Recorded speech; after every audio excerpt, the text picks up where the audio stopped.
Eu quero que você abra sua Bíblia comigo em Jeremias capítulo 23.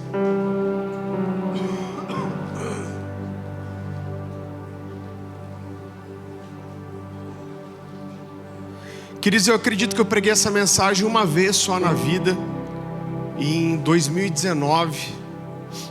E ela é, sem dúvida nenhuma, uma mensagem profética. E eu lembro que quando o Senhor me deu essa palavra, eu falei sobre um tempo de juízo em 2020. E foi inclusive quando estourou a pandemia. E por 4 anos eu entendi que eu não deveria pregar mais essa mensagem. Mas hoje eu sinto uma comissão do Senhor. Eu creio que ela vem para mais um tempo profético. Jeremias capítulo 23, a partir do versículo 9. A palavra do Senhor diz assim, Jeremias 23, 9.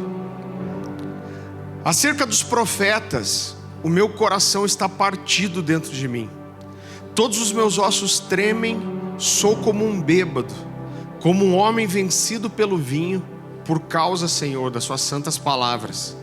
A terra está cheia de adúlteros, e por causa disso a terra chora e as pastagens do deserto estão secas. Seu modo de vida é perverso e seu poder é ilegítimo. Tanto o profeta como o sacerdote são profanos. Até no meu templo encontro suas iniquidades, declara o Senhor. Por isso o caminho deles será como lugares escorregadios nas trevas, para as quais serão banidos e nelas cairão. Trarei desgraça sobre eles no ano do seu castigo, declara o Senhor. Queridos, para que a gente possa entender um pouco mais a profundidade das palavras desse homem, eu queria que a gente falasse um pouquinho sobre quem era Jeremias. E Jeremias nasceu numa cidade chamada Anatote. Era uma cidadezinha que ficava a 5 quilômetros de Jerusalém. E Anatote significa resposta de oração. E o nome Jeremias significa aquele a quem Yahvé designou.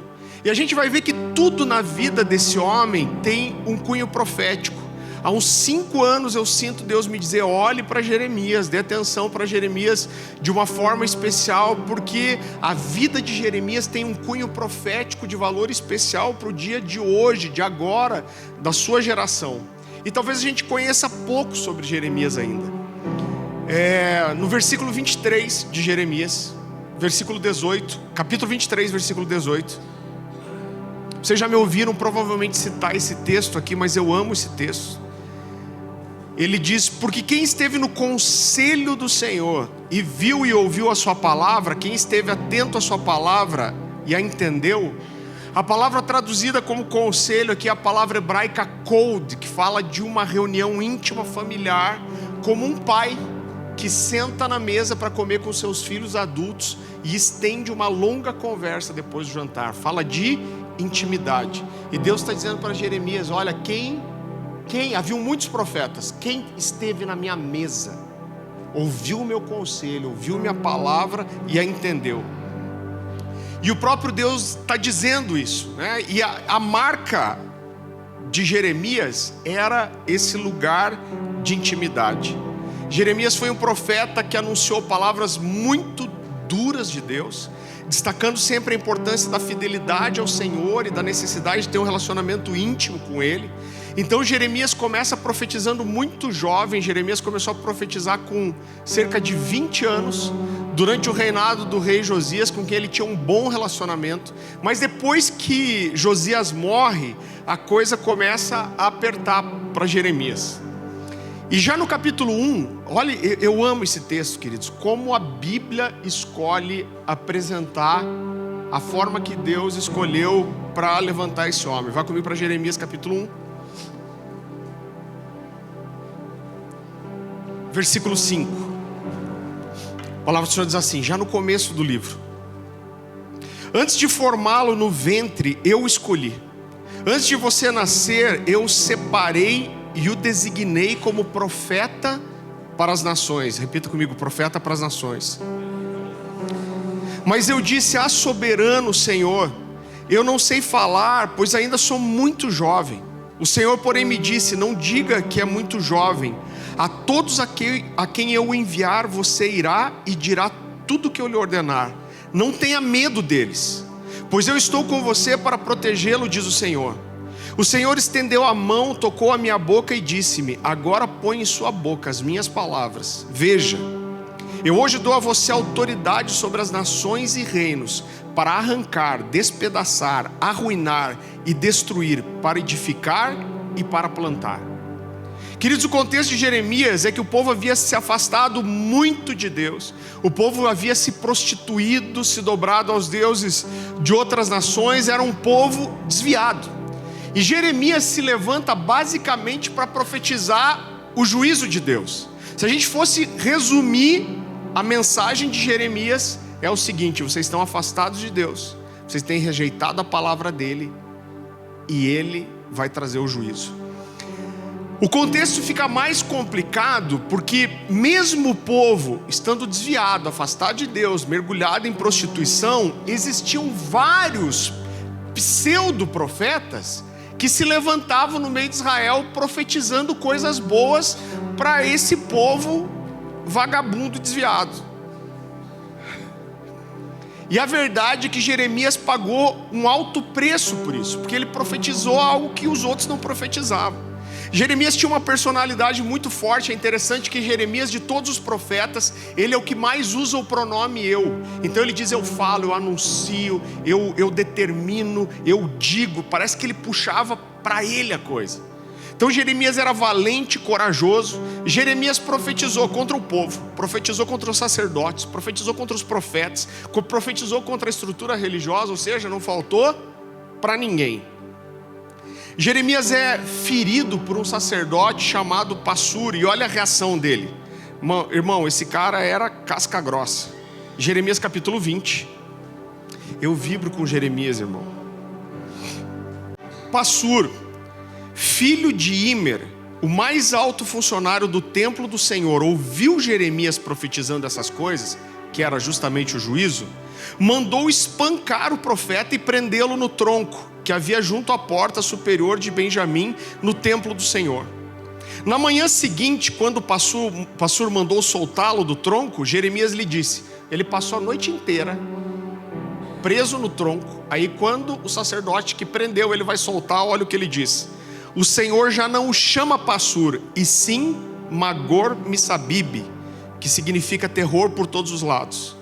Pois assim diz o Senhor: farei de você o terror para si mesmo e para todos os seus amigos. Você verá com os próprios olhos quando eles forem mortos pela espada dos seus inimigos. Entregarei todo o povo de Judá nas mãos do rei da Babilônia, que os levará para a Babilônia e os matará à espada. Eu entregarei nas mãos dos seus inimigos toda a riqueza dessa cidade, toda a sua produção, todos os seus bens de valor e todos os tesouros dos reis de Judá. Levarão tudo como despojo para a Babilônia. Então assim, o cara estava preso e desceu a lenha. E ele termina dizendo: e você, Passur, e todos os que vivem na sua casa irão para o exílio, para a Babilônia. Lá vocês morrerão e serão sepultados, você e todos os seus amigos, a quem você tem profetizado mentiras.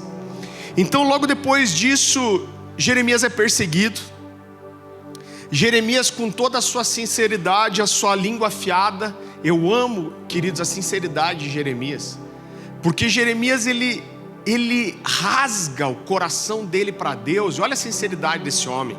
Ele tem a moral de chegar diante de Deus e falar para Deus que ele está se sentindo enganado. Ele fala: Deus, o Senhor me enganou. Vá comigo para Jeremias capítulo 20, versículo 7. Ele diz assim: Senhor, tu me enganaste. Eu fui enganado, foste mais forte do que eu e prevaleceste. Sou ridicularizado o dia inteiro e todos zombam de mim. Estava de cara. No versículo 8 ele diz assim: sempre que falo é para gritar que há violência e destruição. Por isso a palavra do Senhor trouxe-me insulto e censura o tempo todo. Mas se digo, não mencionarei nem mais falarei em seu nome. Então algumas vezes ele se revoltou e falou: Deus, agora eu não profetizo mais, não vou mais falar no seu nome, porque o Senhor só me levanta para profetizar desgraça. Ele diz: mas toda vez que eu digo não mencionarei mais o seu nome, não falarei em seu nome, é como se um fogo ardesse em meu coração, um fogo dentro de mim. Ele diz: estou exausto, tentando contê-lo, mas eu já não posso mais. Quando Deus chama Jeremias para ser um profeta, lembra que a gente leu no capítulo 1? Deus fala para ele: eu escolhi você para ser um profeta para as nações. Só que a vida de Jeremias passa, querido, e ele nunca saiu da região de Jerusalém. Mas a palavra dele saiu, e inclusive chegou até nós, amém? Jeremias é perseguido, ameaçado de morte, espancado, preso, ridicularizado, rejeitado. E existe um momento que quando Jeremias está preso, espancado, ele é proibido também de ter filhos. E até que a Bíblia não diz isso, mas a tradição diz que no final da vida ele é exilado no Egito. Quem vai com ele é Baruque, seu fiel escudeiro. E quando ele chega no Egito, adivinha o que ele faz? Começa a profetizar juízo de volta contra os judeus. Então esses judeus se levantam e apedrejam Jeremias. A Bíblia não diz, mas a tradição diz que é assim que esse homem encerra a sua carreira. Mas apesar de tudo isso, Jeremias é o profeta maior. O livro de Jeremias é o livro profético que tem mais palavras. Jeremias profetizou por 40 anos. O Novo Testamento tem pelo menos 40 citações de Jeremias. Esse é Jeremias valente, corajoso e forte. Agora eu gostaria de voltar com você para Jeremias 23. Você nem precisa abrir, na verdade, que foi o texto que a gente leu. E eu gostaria de voltar e desenvolver cada um desses pontos agora.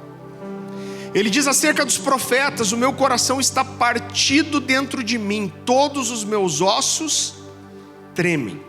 Então Jeremias está falando aqui da dor que ele sentia de ver não só o povo se desviar da verdade, mas ver os profetas se afastarem não só daquilo que era profético de verdade, mas se afastarem da palavra de Deus. Então ele diz: o meu coração está partido.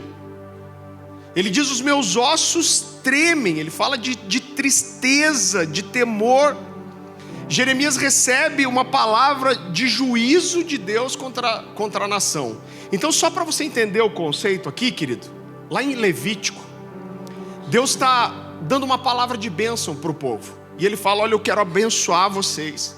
Deus fala: olha, eu plantei vocês nessa terra, eu vou trazer chuva, a terra vai produzir o seu fruto com abundância. Aí Deus diz assim: a não ser que vocês sejam desobedientes.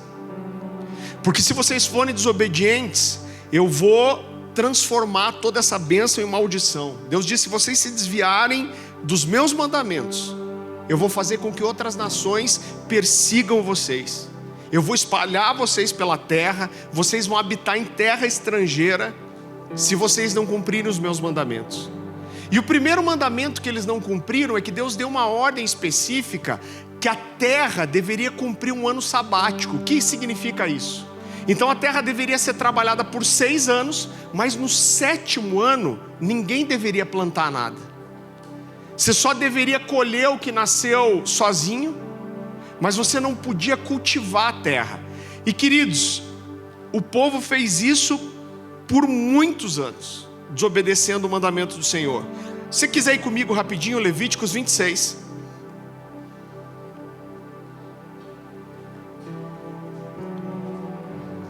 Levíticos capítulo 26.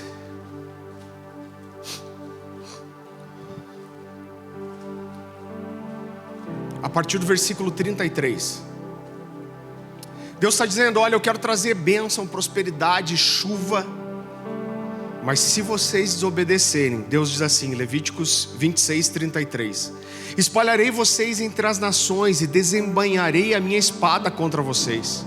Sua terra ficará desolada e as suas cidades em ruínas. Então a terra desfrutará os seus anos sabáticos, enquanto estiver desolada e enquanto vocês estiverem na terra dos seus inimigos. E a terra descansará e desfrutará os seus sábados. Enquanto estiver desolada, a terra terá o descanso sabático que não teve quando vocês habitaram. Então Deus está dizendo assim: se vocês não cumprirem esse descanso sabático da terra, sabe o que eu vou fazer? Eu vou arrancar vocês desse lugar. Eu vou espalhar vocês pelas nações, vocês vão ser escravos de outros povos, e assim a terra vai descansar, e vocês vão pagar pelo descanso que a terra não teve. E aí qual é o contexto aqui? Desde que o início do reinado do rei Saul, e até a invasão de Jerusalém pelos babilônios, que são os dias aqui de Jeremias, a terra ficou 490 anos sem receber o descanso sabático. E Jeremias foi o profeta que entendeu isso, ele ouviu isso do Senhor. Então quando Deus permitiu que a Babilônia invadisse Jerusalém, invadisse a região, e eles fossem levados cativos, Deus falou para eles ainda, Deus falou para Jeremias ainda: avisa o povo que eles vão ser cativos por 70 anos. Por quê? 490 anos, a cada 6 anos, um ano de descanso. O povo estava devendo para Deus 70 anos de descanso da terra. E Deus falou: eu vou deixar Nabucodonosor invadir, eu vou deixar esse povo ser escravo e espalhado, até que esses anos de descanso se cumpram. E é muito interessante o que Deus faz, porque Deus fala para Jeremias: eu vou pôr uma canga no pescoço deles. O que era a canga? A canga é chamada de jugo também, que é aquele arco de madeira que é colocado no pescoço do boi para ele puxar o arado.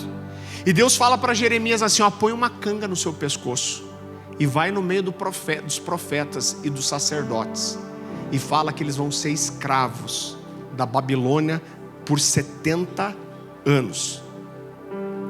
Agora, quando Jeremias começa a profetizar isso, querido, e ele fala: vocês vão ser escravos por causa do pecado de vocês. Haviam, como eu falei, outros profetas, e havia um cara chamado Ananias, que enquanto Jeremias estava dizendo que iam ser 70 anos de castigo, Ananias se levanta e diz: assim diz o Senhor,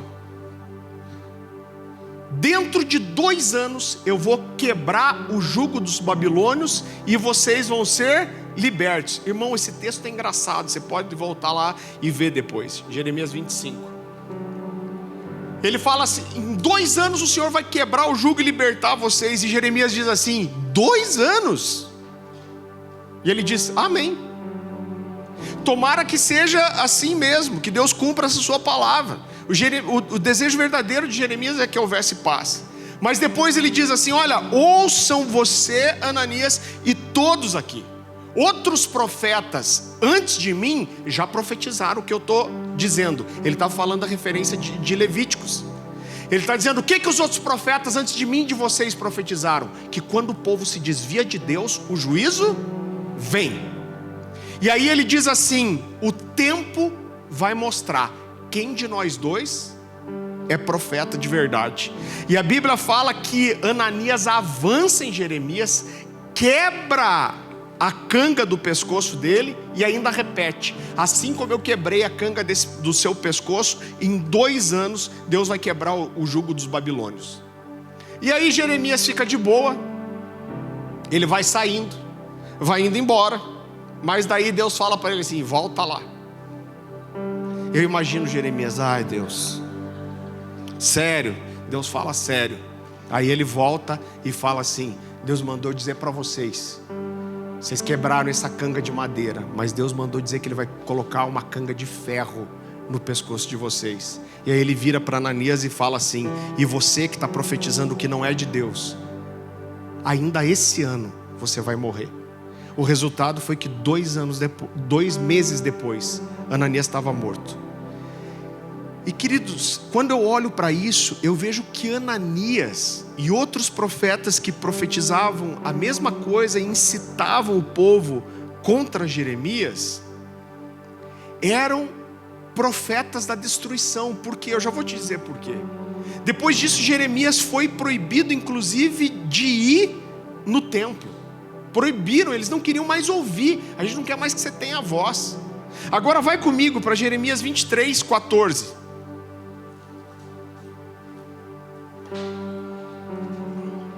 Olha como esse texto é forte, irmão. Qualquer coincidência é mera semelhança.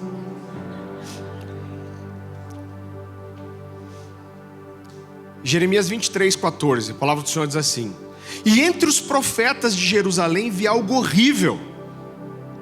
Eles cometem adultério e vivem uma mentira. Encorajam os que praticam o mal, para que nenhum deles se converta da sua impiedade. Olha só, ele está dizendo que aqueles que praticam a iniquidade são incentivados. Isso faz com que essas pessoas não se arrependam. Para mim são todos como Sodoma, o povo de Jerusalém é Gomorra.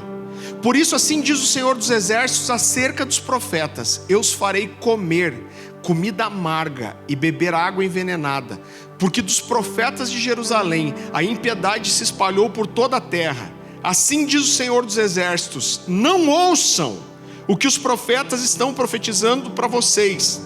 Eles os enchem de falsas esperanças, falam de visões inventadas por eles mesmos e que não vêm da boca do Senhor. Vivem dizendo aqueles que desprezam a palavra do Senhor. Olha só, querido, ele está dizendo, eles estão dizendo para aqueles que estão desprezando a palavra. Vivem dizendo para aqueles que desprezam a palavra do Senhor: vocês terão paz. E a todos os que seguem a obstinação dos seus corações, dizem: vocês não sofrerão desgraça alguma. E eu chamo essa mensagem de profeta. Esqueci o nome da minha palavra, gente. Profetas da destruição. Acontece às vezes. É a raiva. Eu chamei essa mensagem de profetas da destruição. Por quê? Porque Jeremias foi muito criticado. Ele foi chamado de o profeta chorão, de uma forma pejorativa. Por quê? Porque quando ele chegava, o pessoal falava: tá aí o profeta chorão, já veio chorar e reclamar de volta. E ele foi criticado porque ele só profetizava desgraça. Agora eu quero dizer que os profetas da destruição foram aqueles que profetizaram coisas diferentes de Jeremias. Sabe por quê? Ele está dizendo: eu vou trazer juízo do pecado, contra o pecado de vocês. Eles: não se preocupa, está tudo bem. Sabe o que aconteceu? Isso levou esse povo para desgraça. Então Jeremias diz: olha, outros que vieram de nós profetizaram juízos para aqueles que desprezam a palavra de Deus e as ordens de Deus. E ele diz: vocês vão mesmo profetizar uma coisa diferente disso? Esse povo está desviado e vocês vão mesmo dizer que eles não vão sofrer nada? Então homens como Ananias foram profetas da destruição, porque eles deixaram o povo à vontade com o seu pecado, irmão. Eu quero dizer que quando você vê alguém pregando uma graça e um amor de Deus que deixa as pessoas confortáveis do seu pecado, esse pregador não está servindo a Deus, está servindo o diabo. Está servindo o diabo, irmão. Você está mergulhado no pecado, com sua vida toda errada, adultério. Ele fala: não, Deus te ama, Deus vai te abençoar. Sabe quem é isso? Quem está falando isso é o diabo. E vai levar essa pessoa para a destruição, se ele achar que Deus fica indiferente à nossa rebelião. A destruição veio, aqui a gente tem que entender que a destruição veio não porque Jeremias profetizou. A destruição veio porque o povo não deu ouvido àquilo que Jeremias profetizou. Porque quando Deus levanta um profeta para falar: cara, fica esperto porque Deus vai trazer juízo. O que Deus quer é que haja arrependimento, para que Ele não precise trazer o juízo. Mas quando alguém vem e diz assim: Deus está vendo o pecado de vocês, e Ele vai vir e vai arrebentar todo mundo, alguém fala: não, legalismo. Esse cara julga todo mundo. Sabe o que acontece? O arrependimento não acontece, aí vem o juízo. Agora, por quê? Porque não existe pior condição do que alguém possa estar, irmão, do que alguém que está afastado de Deus e acha que está próximo. Por quê? Porque essa pessoa não encontra um lugar de arrependimento. Então a gente tem muitas vezes recebido um evangelho distorcido, onde tudo é amor, no final tudo vai dar certo. Existe um sexto ministério, que é o ministério do passar o pano. Eu queria fazer um outro ministério, sétimo. Você chamaria Ministério de Exortação Física. Eu tenho muita vontade disso.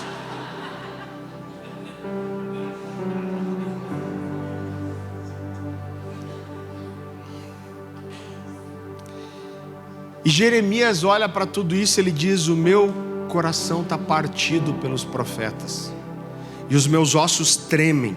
Por quê? porque Jeremias sabia o que ia acontecer se o povo não se arrependesse. E os profetas, irmão, que podiam alertar o povo sobre as consequências do pecado, para que o povo se arrependesse, esses profetas que podiam fazer isso, eles estavam profetizando bênção e paz. Agora, sabe uma coisa que é muito triste? Eu profetizei isso 4 anos atrás, e eu vejo a manifestação daquilo que eu profetizei. A gente estava vivendo um tempo em que as pessoas estavam dentro da igreja, vivendo uma vida dupla, afastadas de Deus, e estavam tentando esconder isso. Agora a gente está mudando para um tempo onde as pessoas estão na igreja com a vida toda errada também, mas elas estão tentando defender que estão certas agora. Então você que é legalista, você que é religioso, você que não perdoa, são filhos pródigos, perdidos, gastando a herança dentro da casa do pai. O pior é que esses encostos não saem da igreja ainda, irmão.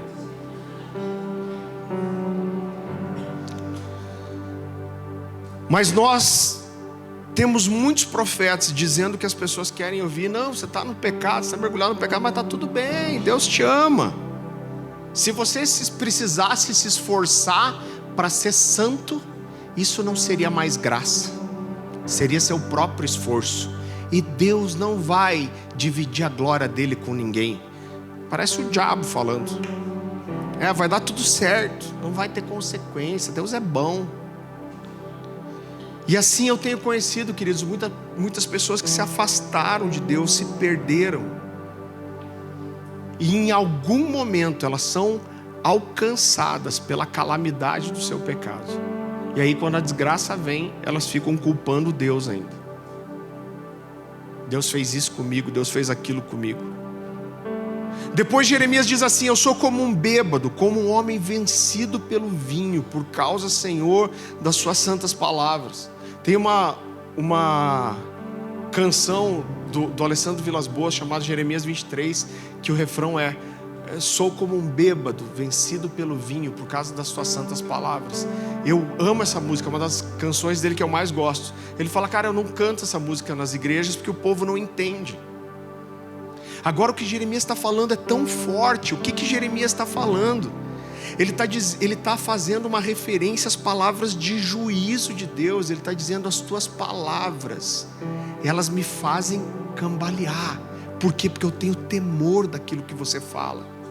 Ele diz: Deus, quando você libera as suas palavras, eu fico atordoado como um bêbado, eu caio de joelhos. Sabe por quê que Jeremias ficava assim? Porque ele recebia as palavras de Deus como aquilo que elas são: santas palavras vindas do Senhor.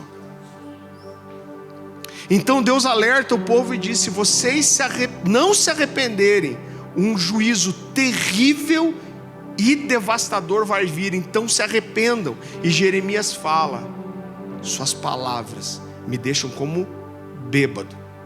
Então Jeremias, ele sempre pregou, querido, um Deus de misericórdia, mas ao mesmo tempo ele nunca deixou de mostrar as consequências que viriam por causa do afastamento de Deus. Então Jeremias fala dessas santas palavras de Deus, e ele está falando do efeito que a palavra de Deus causava nele. Então ele fala de temor, ele fala de tremer os ossos, ele fala de cair como um embriagado. Jeremias era um homem que amava a Deus, e as suas santas palavras o faziam cambalear, porque ele recebia essas palavras como aquilo que elas eram, como palavras de Deus, como palavras da verdade, como palavras reais e palavras que sim se cumpririam. Por que Jeremias foi apedrejado e proibido de ir para o templo? Porque ele não se contentou em dizer aquilo que as pessoas queriam ouvir.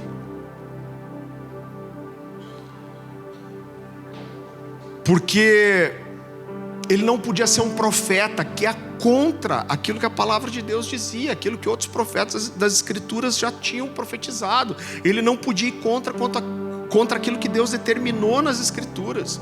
Jeremias era um profeta bíblico em um tempo que as pessoas preferiam a mentira. Então, querido, essas pessoas, elas não queriam ouvir a palavra de Deus, elas queriam ouvir aquilo que era bom. Viva como você quiser e vai estar tudo bem.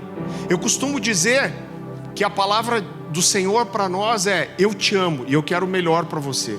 Mas a versão distorcida pelo diabo diz: eu te amo e eu quero que você tenha o que você quiser. Agora me assusta, sabe uma coisa que me assusta, querido? Me assusta, fere meu coração. É ver como essa geração não conhece a palavra de Deus. A gente está com a igreja cheia de pessoas que não conhecem. Eu não estou falando da gente aqui, mas as pessoas não conhecem a palavra de Deus. Então elas estão satisfeitas em sentir, elas estão satisfeitas em pensar, elas estão satisfeitas em achar. Então é por isso que profetas como Ananias encontram um lugar no meio do povo. Então você entra, é assustador isso. Você entra, irmão, você sabe que a gente se manifestou nas redes sociais essa semana. Agora é triste, porque muitas pessoas querem conversar com você e elas dizem assim: não, mas eu acho, eu sinto, eu penso. Mas não tem ninguém para dizer: não, a palavra de Deus diz isso aqui, ó. Irmão, eu quero te dizer, você pode achar, pensar, sentir o que você quiser. Isso não tem valor nenhum se não tiver alinhado com as Escrituras e com aquilo que a Bíblia diz. Eu lembro que eu ouvi alguém dizendo uma vez: sabe o que a gente precisa? A gente precisa de pessoas que não digam eu acho, eu penso, mas digam assim diz o Senhor. E o que o Senhor diz está nas Escrituras. Então, num tempo de falsos profetas, quem vai anunciar as palavras de Deus? Você sabe que no Antigo Testamento os profetas tinham aquilo que vai ser chamado algumas vezes de os moços dos profetas, ou os alunos, os discípulos dos profetas. Jovens que estavam dispostos a servir esses profetas e receber deles o encargo profético. Entenda que quando eu estou falando de encargo profético, não é só no sentido de revelar alguma coisa ou de profetizar algo que vai acontecer, mas o encargo profético no sentido de anunciar a verdade. Então Elias tinha Eliseu, Eliseu tinha Geazi, Jeremias tinha Baruque. E uma coisa que eu sinto gritar no meu coração, querido, nessa noite, é uma voz que diz para mim assim: aonde estão os moços? E quando eu falo onde estão os moços, eu não quero falar dos jovens só, mas eu quero falar daqueles que talvez não tenham nenhuma grande representatividade, não sejam conhecidos, a não ser pelo Senhor, e que conseguem se levantar e anunciar a verdade num tempo de mentira. Como disse Spurgeon: sejamos valentes pela verdade num tempo de mentira. Quem está disposto a conhecer a palavra do Senhor, ouvir a palavra do Senhor, entender e anunciar, irmão. Jeremias 23:18, como eu falei, diz: porque quem esteve no conselho do Senhor e viu e ouviu a sua palavra, esteve atento à sua palavra e a entendeu. Isso é ser um profeta, está na mesa de Deus, ouvir e conhecer a sua palavra, está atento a ela.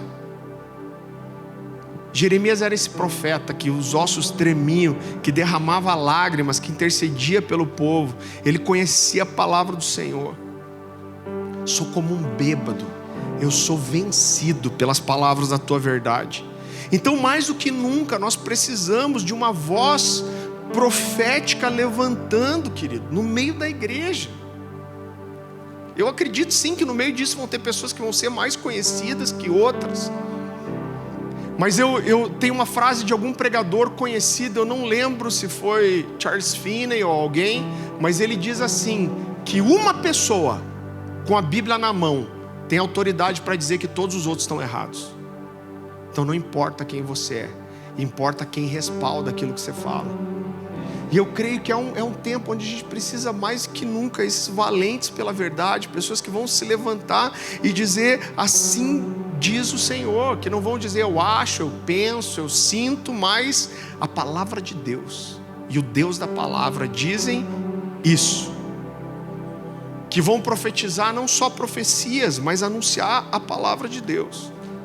Agora eu te digo uma coisa, quando Deus levanta um profeta, nada fica como era antes. Nada. Deus não levanta um profeta que Ele levantou e não existe mudança, sempre existe. Agora, duas coisas podem acontecer. Quando Deus levanta um profeta, ou há quebrantamento e arrependimento e Deus traz graça, favor e conserto. Ou o coração se endurece e aí o que Deus traz é juízo. Irmão, a gente está gravando isso. E isso vai ficar registrado. Eu creio de todo o meu coração. Quando começou todo esse movimento, eu não tinha intenção de fazer o barulho que a gente fez. Mas eu creio que nós estamos entrando em uma estação de juízo de Deus. O Senhor vai varrer a casa. E o juízo sempre começa dentro da casa. É daqui para fora. Quando a gente olha para trás, você pode ver um rastro de corpos das pessoas que são feridas por causa do pecado dentro da igreja. Você sabe que quando uma liderança peca, irmão, envergonha o evangelho, o que eu preciso fazer? Eu preciso pedir perdão também para o meu vizinho. Então, quando eu peco contra a igreja, eu firo a igreja, eu firo o corpo, eu preciso me consertar com a igreja. O clamor do meu coração é para que Deus venha e varra a casa. Quando essas coisas vão se perpetuando, continuando, isso tira a credibilidade, irmão, do evangelho. Isso prejudica todos os que são sérios e honestos. Isso traz legalidade espiritual. Então são tempos sérios. Agora a gente tem falado, eu creio de todo o meu coração, esse ano é especial, irmão. E uma das coisas que antecede qualquer tempo de avivamento e despertamento de Deus é uma coisa chamada arrependimento. Arrependimento.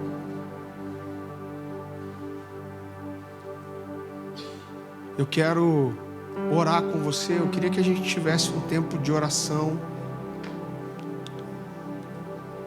Eu queria convidar você a orar comigo pela Igreja de Jesus no Brasil, mas em especial em Curitiba e na região metropolitana.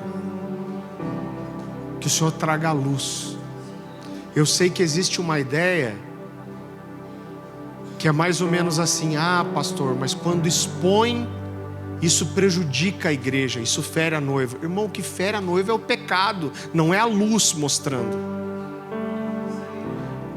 É assustador pensar que as pessoas acham que encobrir o pecado é melhor do que tratar, irmão. Coisa do diabo. Então o que fere a igreja é o pecado, e o pecado tratado da forma errada é pior ainda. Então eu quero que você clame comigo, que o Senhor nos livre dos lobos, que o Senhor Jesus limpe a igreja de Curitiba. Você sabe que eu estava orando ontem e hoje,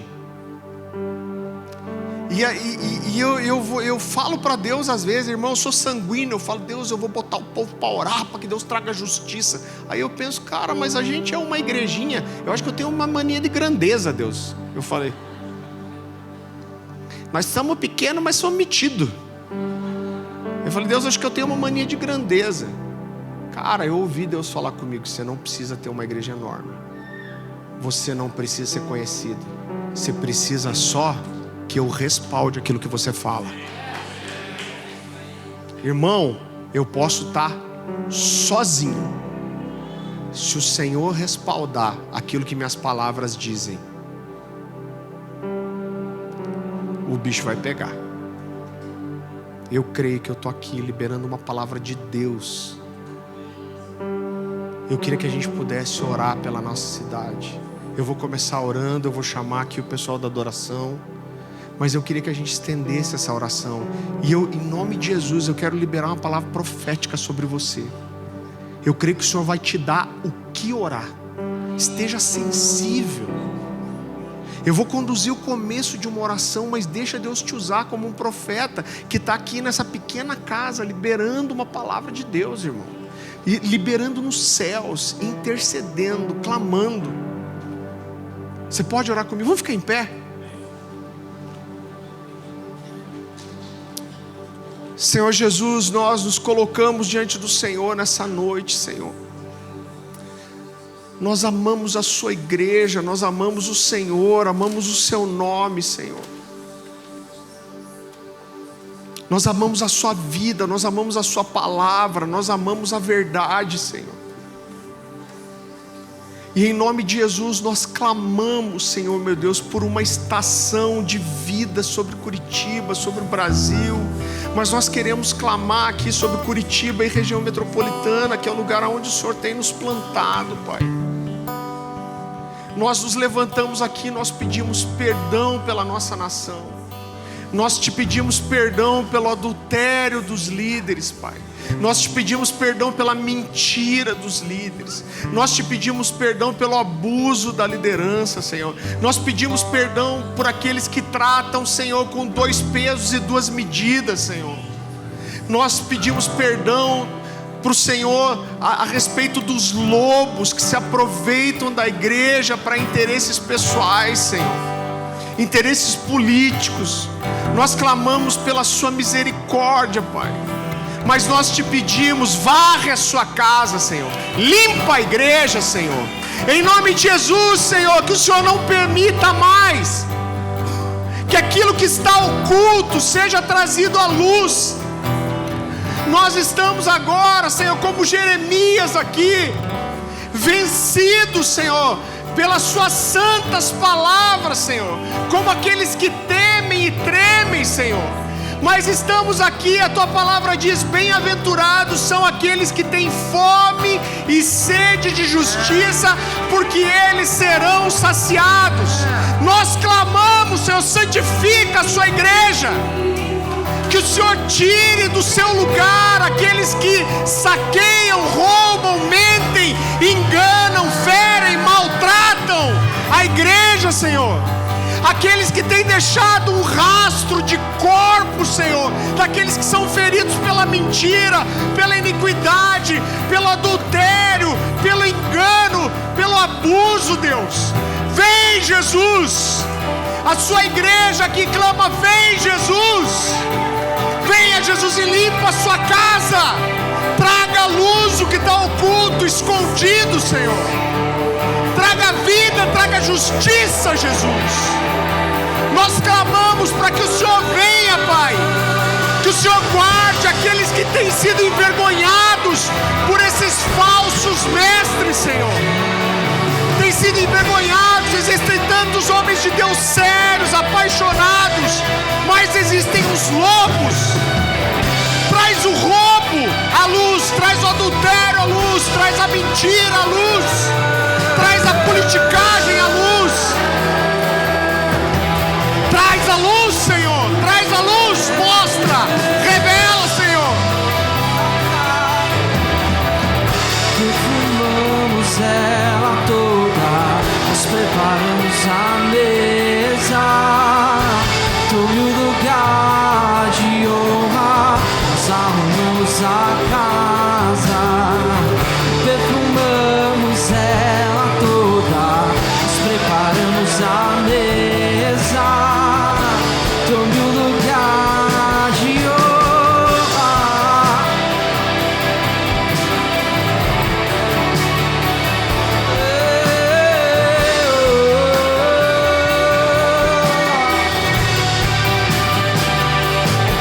Então liberta-me de mim. Eu quero ser a tua casa. Se você estiver aqui, eu sei, eu venço o pecado.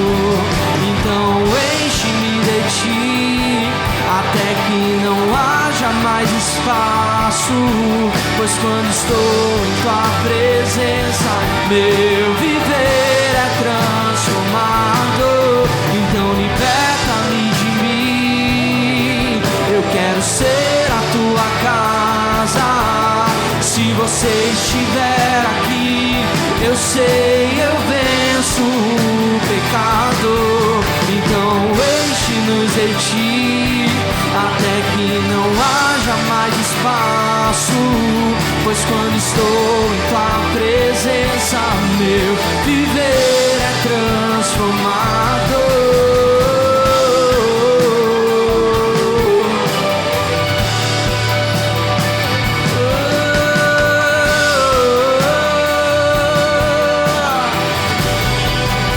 Uma vez que eu coloquei os meus olhos em ti, nada mais me satisfaz.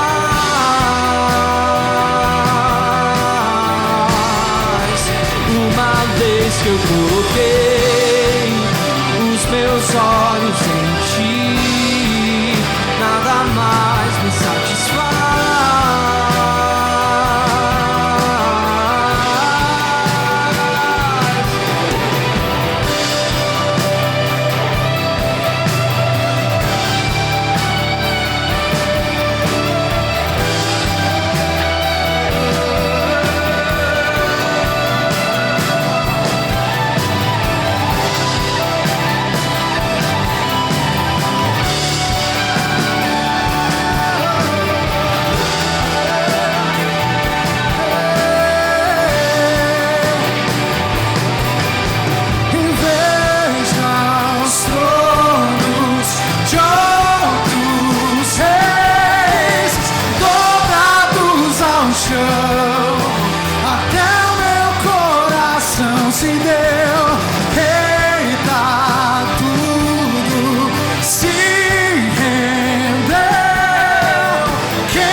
Se deu, eita, tudo se rendeu.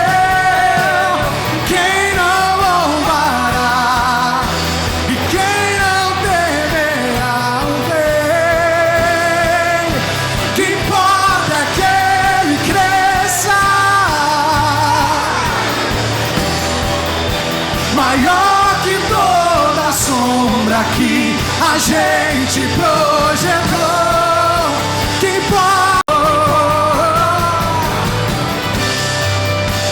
importa é que ele cresça, maior que toda sombra que a gente projetou. Que importa é que ele seja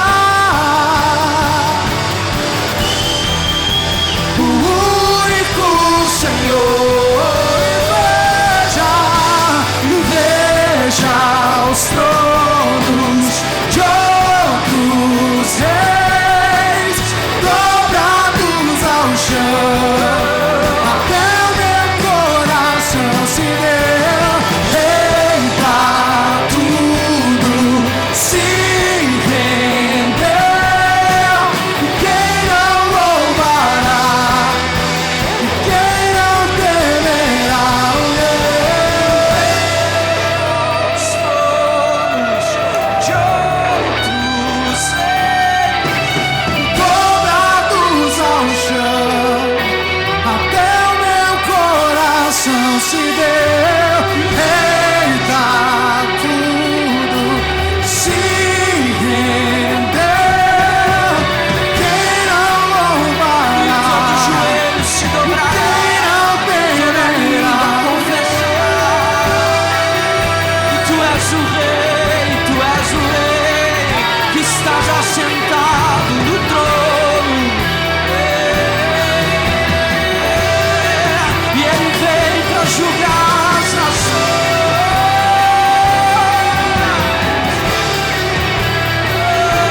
eu acho que todos vocês conhecem, sabem quem foi Martin Luther King. Esse homem foi um homem de Deus que se levantou nos Estados Unidos durante o tempo de segregação racial. E quando ele estava já recebendo ameaças, você sabe a história, ele acabou sendo morto depois. Mas ele conta uma história que um dia ele estava em casa e o telefone tocou e homens ameaçaram ele e sua família. E ele sentou na mesa da cozinha e começou a chorar. E ele falou: Deus, eu preciso saber que o Senhor está comigo. Eu preciso saber que o Senhor está comigo. Ele falou: Deus, estou me sentindo sozinho. E ele conta que por 3 vezes ele ouviu a voz de Deus falando de forma audível com ele: Martin, você nunca vai estar só. E Martin Luther King disse uma frase que é muito forte para o meu coração. Ele disse assim: o que me incomoda não é o grito dos maus, mas é o silêncio dos bons. Que o Senhor nos dê como geração, como família espiritual, essa coragem de anunciar a verdade e não negociar valores, em nome de Jesus. Quero te convidar, vamos orar por isso essa semana. Falar: Jesus, traz à luz as coisas, traz à luz o que está oculto. Amém? Estenda suas mãos para receber. Senhor Jesus, nós te agradecemos por essa noite. Nós te agradecemos por tudo que o Senhor tem feito no nosso meio. Nós te agradecemos porque o Senhor é Deus forte. E nós sabemos que um dia todo joelho se dobrará e toda língua confessará que Jesus Cristo é o Senhor. Nos guarda, nos levanta, traz o espírito da profecia no meio dessa igreja, Senhor. Que nós possamos ser essa voz profética na nossa cidade, na nossa geração, nas nossas famílias, nos nossos trabalhos, Senhor. Nos leva agora em paz e em segurança. Senhor Deus, que o seu amor seja revelado a nós. Jesus, que a sua graça se renove a cada dia. Espírito Santo, que nós possamos cada vez mergulhar mais em uma intimidade verdadeira e profunda contigo. Em nome de Jesus. Amém, querido? Deus te abençoe.